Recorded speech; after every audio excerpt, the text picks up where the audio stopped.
அனைத்து வியூவர்ஸுகளுக்கு வணக்கம். நீங்க ஒரு எமோஷனல் டைப்பாங்க. இந்த படத்த பார்த்தீங்கன்னா, கண்டிப்பா நீங்க அழுதுருவீங்க. ஏன்னா, அந்த அளவுக்கு இந்த படத்தோட ஸ்டோரி இருக்கு.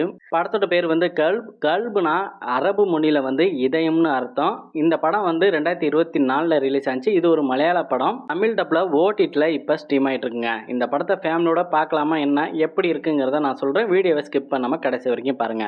இது ஒரு லவ் படம் தாங்க. ஆனா போர் அடிக்காம நல்லா விறுவிறுப்பா கொண்டு போயிருக்காங்க. நல்ல ஸ்கிரீன் பிளே, நல்ல ஸ்டோரி, நல்ல டைரக்ஷன்ங்க. தன்னோட அப்பாவுக்கு ரொம்பவே பயப்படுற நம்ம ஹீரோயின் வந்து ஒரு கிறிஸ்டின் பையனை வந்து லவ் பண்றாங்க. இவங்க வந்து முஸ்லீம்ங்க.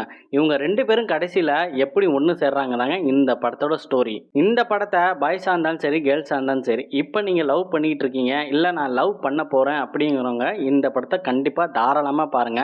ஏன்னா இந்த மாதிரி ஒரு நிலைமை வந்து உங்களுக்கு இருக்குது. இந்த படம் வந்து உங்களுக்கு கனெக்ட் ஆகுது அப்படின்னா நீங்க என்ன பண்ணணும், என்ன பண்ணக்கூடாது அப்படிங்கிறது இந்த படம் மூலமா உங்களுக்கு ஒரு ஒரு தெளிவு கிடைக்குங்க. இந்த படத்தை வந்து சாஜித்ங்கிற ஒரு டைரக்டர் தான் டைரக்ட் பண்ணியிருக்காரு. ரொம்ப அருமையா வந்து டைரக்ட் பண்ணியிருக்காரு. சூப்பரா வந்து ஒவ்வொரு கேரக்டருமே எழுதியிருக்காரு.